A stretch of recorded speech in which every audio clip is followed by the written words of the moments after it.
ಕಡೆಯಿಂದ ಬಂದು ಸೇರುತ್ತೆ? ಈ ಕಡೆಯಿಂದನಾ? ಇದೆಲ್ಲಿ ಈ ನಮ್ಮ ತೋಟದಲ್ಲಿ ಒಂದು ಹಳ್ಳ ಇದೆಯಲ್ಲ, ಅದೆಲ್ಲ ಕೆಳಗಡೆನೆ ಬರುತ್ತೆ. ಗೇಟ್ ಹತ್ರ ಇರೋ ಹಳ್ಳ? ಗೇಟ್ ಹತ್ರ ಇರೋದು.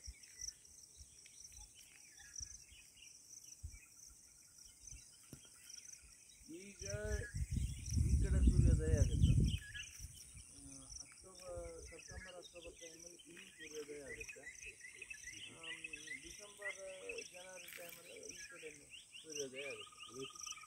ಹಂಗೆ ಉತ್ತರಾಯಣ ದಕ್ಷಿಣ ಇದು ಸನ್ಸೆಟ್ ನಮಗೆ ಚೇಂಜ್ ಆಗುತ್ತೆ. ಈ ಭಾಗದಲ್ಲಿ ಸೂರ್ಯೋದಯ ಆಗುತ್ತಿದ್ರೆ ಆ ಕಾಡಿದೆಯಲ್ಲ, ಅಲ್ಲಿ ಸೂರ್ಯೋದಯ ಆಗುತ್ತಿದ್ರೆ ನಾವು ನೋಡ್ಲಿಕ್ಕೆ ಬಂದರೆ ವಾತಾವರಣ ಕ್ಲಿಯರ್ ಇದ್ರೆ ನೋಡ್ಲಿಕ್ಕೆ ತುಂಬ ಚಂದ ಇರುತ್ತೆ. ಈ ಕಡೆಕ್ಕಿಂತನೂ ಆ ಗುಡ್ಡದಿಂದ ಈ ಮಧ್ಯದಲ್ಲಿ ಹೊಗೆ ಬರ್ತಾ ಇದೆಯಲ್ಲ, ಆ ಹೊಗೆ ಬರೋದ್ರಕ್ಕಿಂತ ಈ ಕಡೆ